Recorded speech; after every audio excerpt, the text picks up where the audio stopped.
Hey, what's up guys? Today I'm doing a double review! Yay!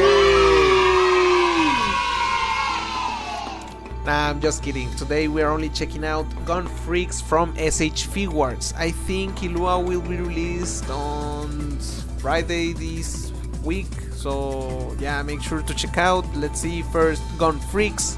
My goat, my only goat, is he a psychopath, fatherless, or is he just a kid? Well, let's find out.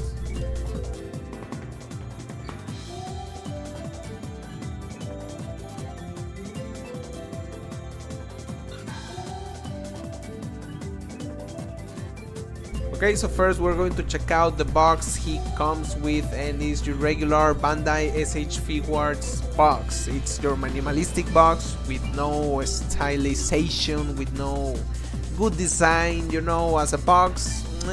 But for shipping it's really good, but as a box I don't like it. It's really boring and it doesn't have a soul, you know, it's trash.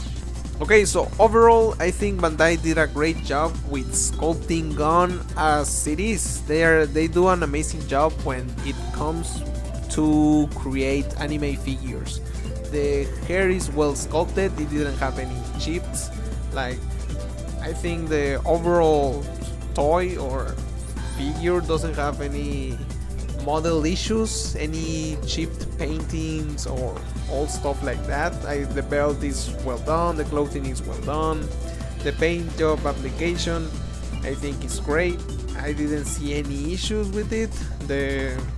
I think the shoes have some writings underneath in case you want to check if it's fake. I don't know, I do not care. And yeah, the only thing is that face really scares me a lot. It's really creepy if you stare at it for too much time, but otherwise I didn't see any problem with this figure. At first I didn't see any issues with the figure, but comparing to the anime itself, it has some differences, mostly on his legs and feet.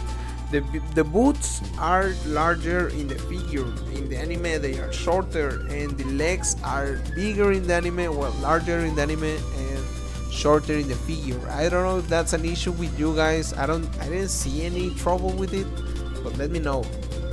But looking at the figure itself, I think Bandai did a pretty good job with it. They didn't mess up the general sculpting and paint job application on this figure. It has some bad points, like his shoulders. His shoulders are really weird. Once I started manipulating him, the shoulders, I don't know why they do this kind of stuff with the shoulders. Like Zoro has the same issue, and yeah, also the elbows look really bad when flexing them. I think Yamato has the same system. But yeah, the elbows, articulation, and the shoulders are the only things that are looking bad on this figure. But overall, I think it's a really good job, and they deserve an 8 out of 10. It's really good, really good, really good. Okay, moving on to accessories. We have his creepy smiling face looking straight to you, to your soul. And let me leave this figure right here. We have a serious face looking to the right. I think if they include a serious face looking to the right, they should include one looking to the left, but they didn't. We have a smiley face, like normal smiley face. I like this one. This one is not creepy and it's not staring directly into your soul. Just a normal smiley face. I like it. Pretty good job, Bandai. He also has a mocking face with his tongue out. I think Bandai is doing a pretty good job with the faces. They are very characteristic of Gon, so well done. And an angry face looking to the left. Again, why can't he look both ways? They give you so much limitations. I don't like that. As for hands, he has 2 open hands, again, normal. 2 peace signs hands. I like these ones, they are really good for posing. 2 hands for his powers, his Jajanken powers and 2 clawy hands, and also he has his fist, obviously. He comes with the Jajanken scissors attack. That's, I think it's pretty well done. That's how it looks in the anime, so I think they nailed it with the colors and the modeling. And be careful with the T because it's really flexible, so be careful with that. He also comes with the Jajanken rock mode. I think that's the name of the attack, but it's the one he uses mainly, so I really like that it's spiky. I think it's hard plastic, so be careful. Again, be careful when manipulating these effects. And that's how you put the effect on his fist. I think you can only put it on his right fist, and I didn't find a way to put it on the left one, and I didn't have time to check it out. I already sold these figures, so yeah, if you have this figure, let me know in the comments. I don't think you will let me know in the comments, but anyway, that you cannot put it on his left one. I think it would have been nice if they included also the Jajanken paper mold effect that I think he uses only one time in the show. So for accessories, for me it's easily a 7 out of 10. They just include the necessary ones for Gon, and I think they will release like a DLC or an expansion set for him, and I don't know why they don't include these accessories from the beginning. Why do I need to pay more for a little few accessories? Man, I don't know. Bandai is so greedy, man. 7 out of 10. Then what a shitty transition. Now let's move to the articulation on this boy. He can look up, I think, pretty normal. It's not the best looking up figure you will have, but he looks, I think it's decent. It's not that bad, you know. And for looking down, well, he looks down horribly. He has such a short neck that he cannot move the neck and head too much. The most of the head articulation relies on the ball joint connecting the neck to the head. So yeah, I don't have any issues with it. I think it's pretty standard, pretty normal, and it doesn't look that bad. For the shoulders are disgusting. They are so ass. They are using some weird system with these shoulders. I don't know why they don't stick with just the normal standard, or well, the normal shoulders, sorry.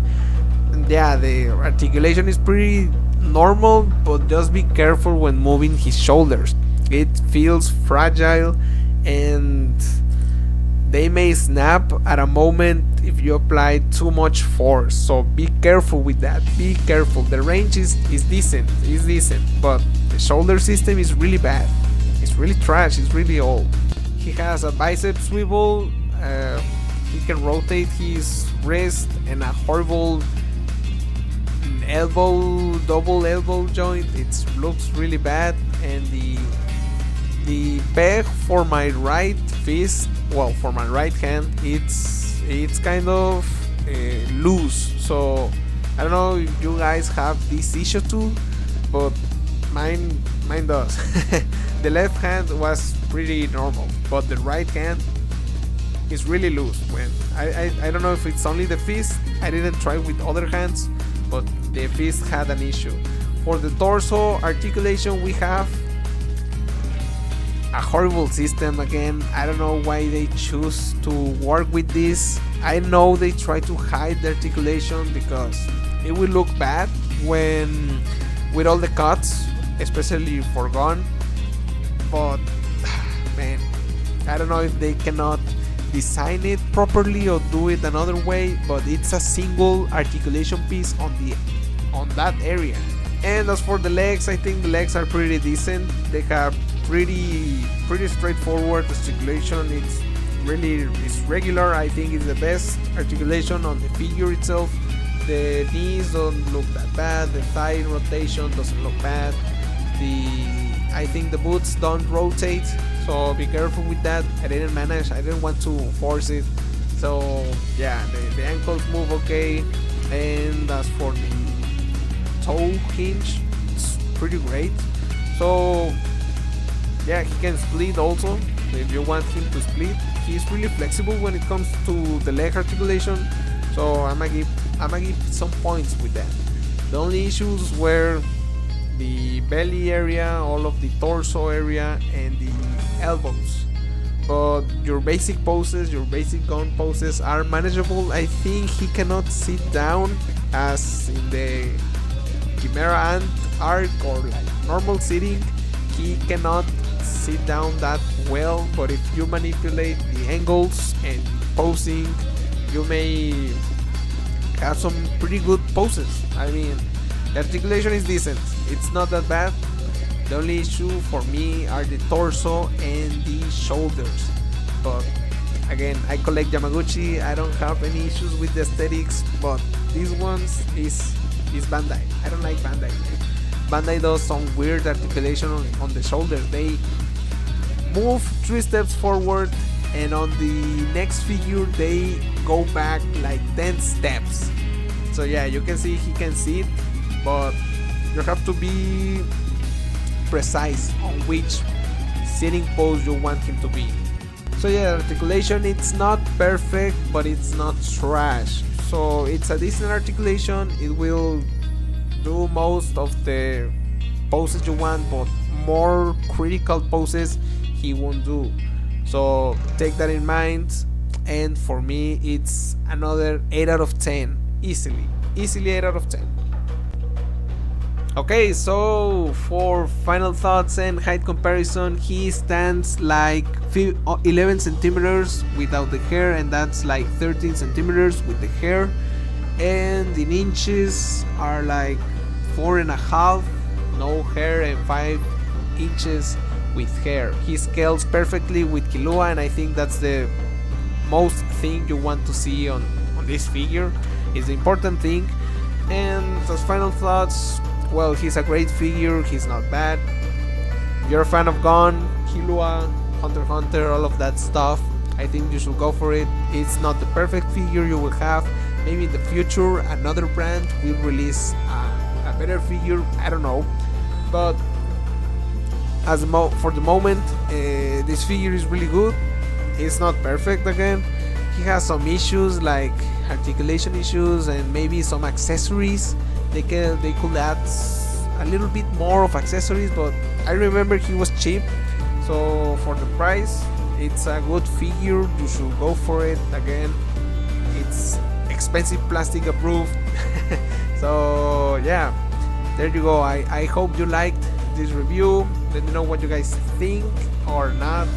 I don't know if you guys see this part, but I will say it anyways. Let me know what you guys think, and see you in the next video, and stay tuned for Killua's review this Friday. Bye bye.